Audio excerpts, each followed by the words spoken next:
Here we are in the car once again. I think this is video number 6, but I've kind of lost count.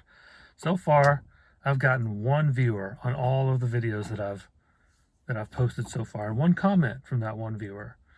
So, anywho, if you're new to the channel, which you are unless you're that one person, let me just recap why this channel exists. I'm going to be talking about Christian apologetics, but the purpose is not to educate the population or to convince anybody that Christianity is true or anything like that. That's secondary. That'd be nice if that happened, but that's secondary. The primary reason I started this channel is because I have a difficult time speaking, and so I thought that doing this, I was going to do a podcast, but I decided it's easier to do this in front of a camera. But the purpose is basically to get it to make it easier for me to speak, so that, you know, when I'm in conversation with people, I don't get all flustered because I can't get my words out, and I get embarrassed, and that causes me anxiety, and it snowballs. It's awful. It's embarrassing, and it's awful, and it's a terrible way to live. And also because, you know, I see other people on YouTube and who have podcasts who just have no problem just speaking fluidly. You know, the words just come out, and sentences and all this kind of stuff. And I stumble over my words. I use the wrong words. Sometimes I can't think of a word that I want to use, and have a hard time keeping my train of thought and stuff like that. So you might wonder, if you watch some of these videos, why it is that I'm not using an outline or using a script. Why don't I just read it and stuff? Well, I've tried reading. Like, you know, I used to call into Greg Kokel's radio show, and I get really nervous and stuff. And so I would write down the question that I wanted to ask him, and sometimes it'd be a whole paragraph, and I would just read it to him. But I'm not very good at reading like an actor would read. You know, when I read, it's very dry, and it wouldn't be very enjoyable. And besides that, it would defeat the purpose. You know how a lot of politicians will use teleprompters, and they do a whole lot better when they have a teleprompter than they do when they're just talking off the top of their heads.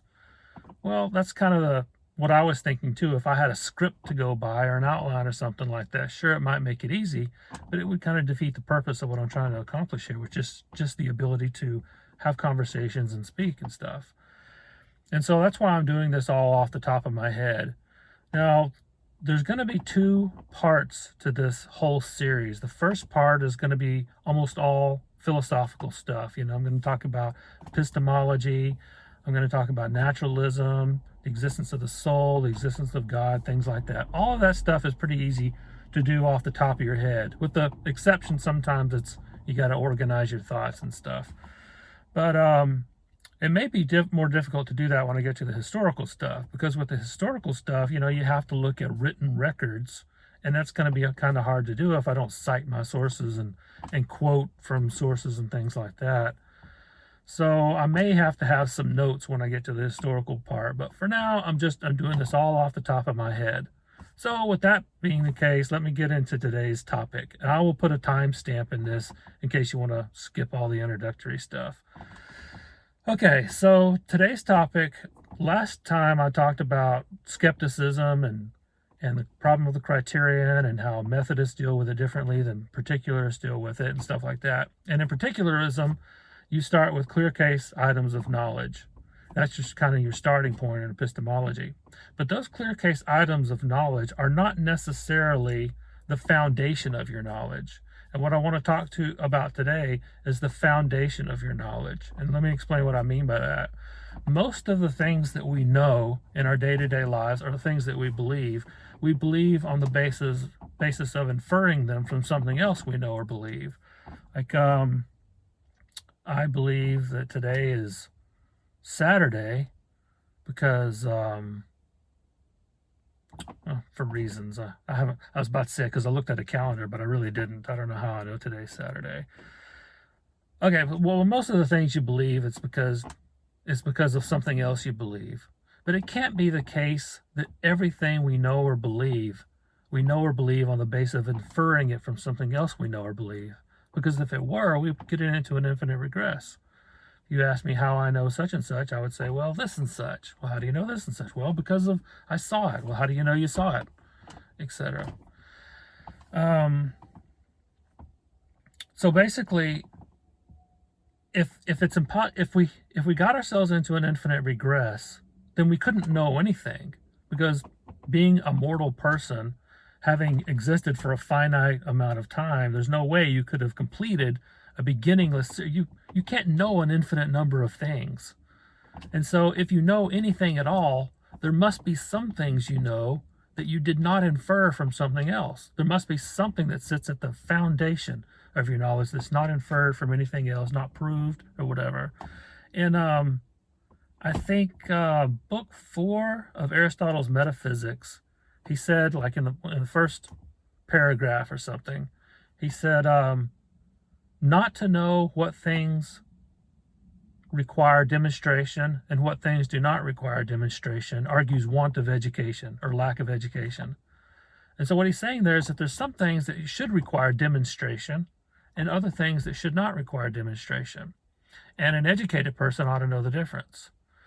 And so I think what he was getting at there, he was talking specifically about the law of non-contradiction, and I agree with him about that. But basically what he was getting at in a general sense, that there's a handful of things that we can know without having to prove them and without having to demonstrate them and stuff. And so I want to talk about some of those things today. One of those, most people hold this point of view that there's this foundational thing, are called foundationalists. But there's different kinds of foundationalism. There's strong foundationalism and weak foundationalism. Strong foundationalism, I think, could be wrong, are people who believe that the only items of knowledge that exist at the foundation are items of knowledge such that are either analytic truths, like A equals A, 2 plus 2 equals 4, things like that.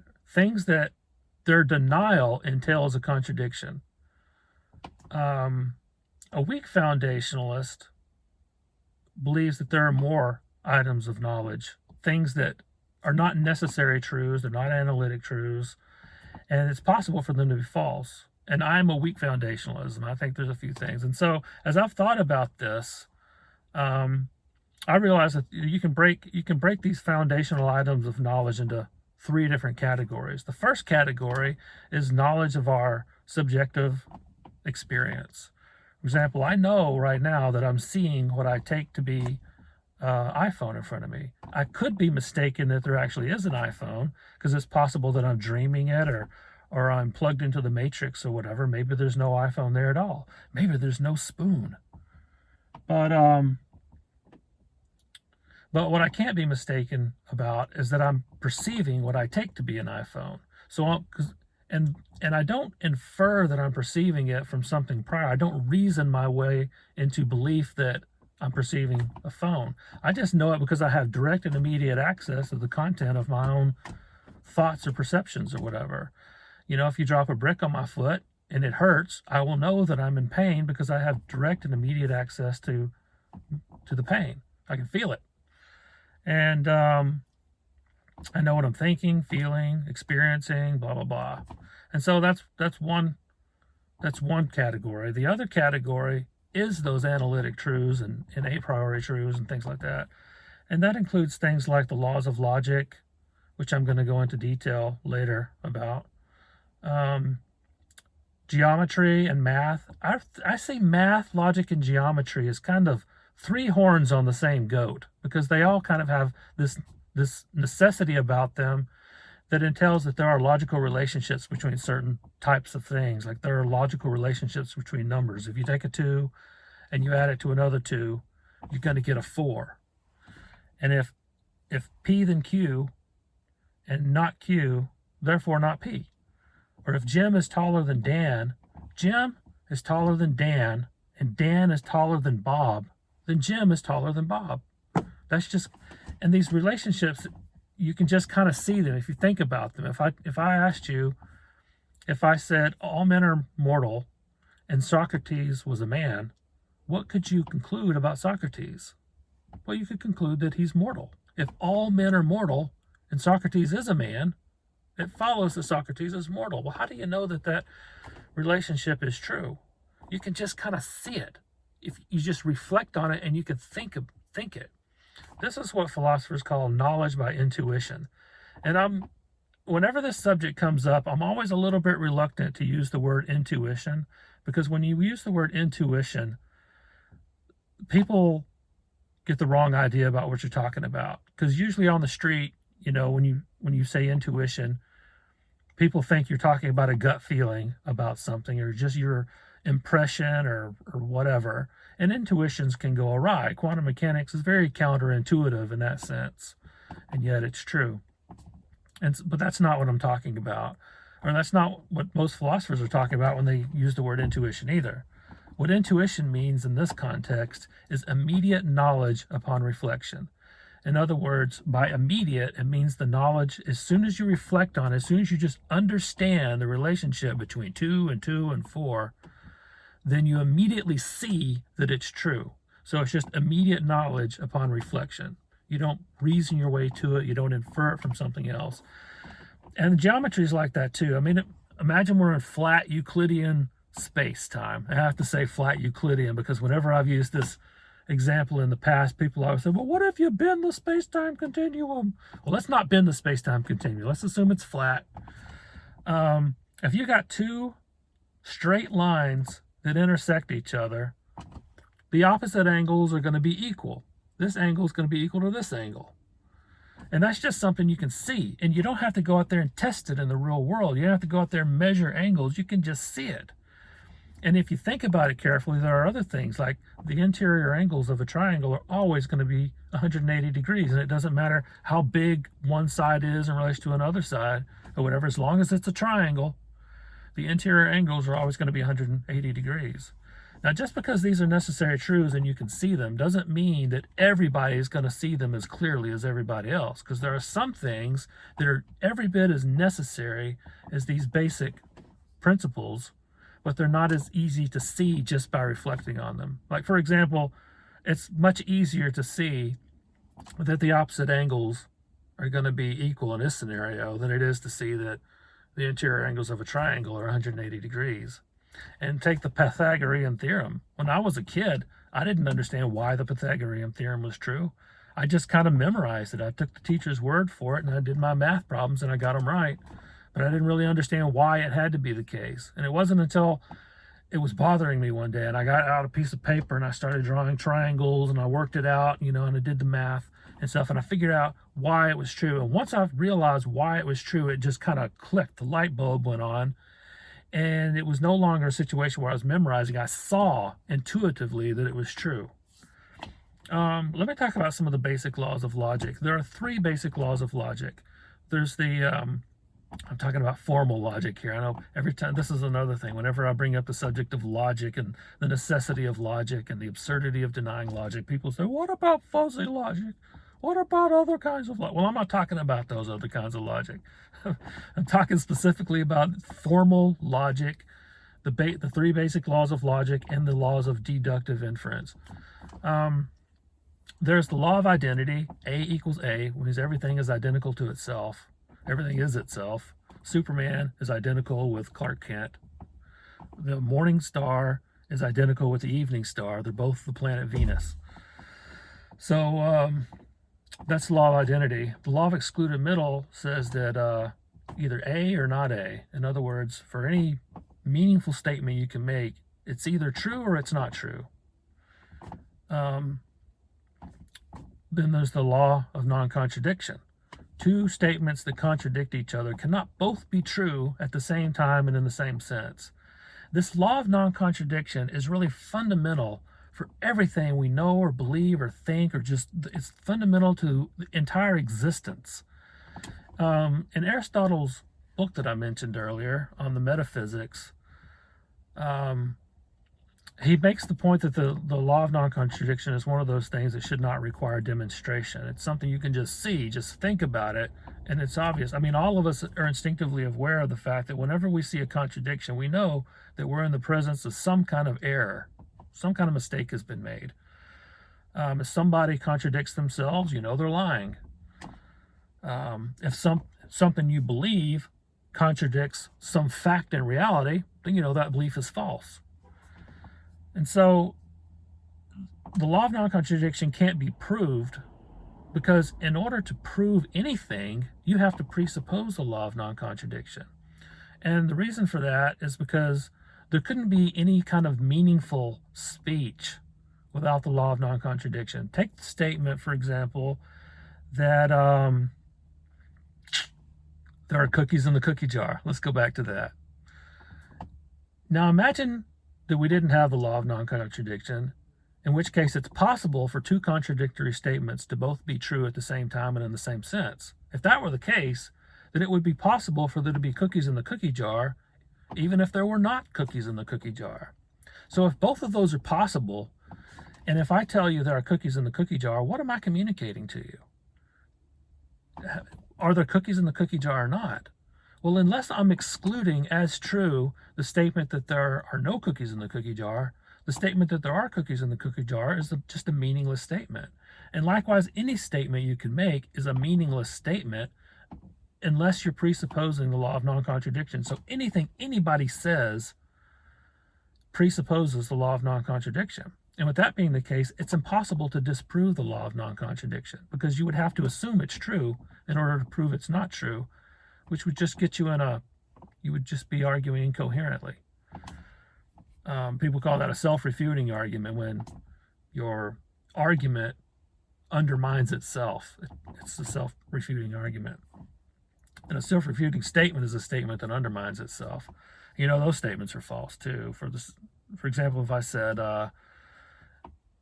no sentences that are more than 3 words long are true.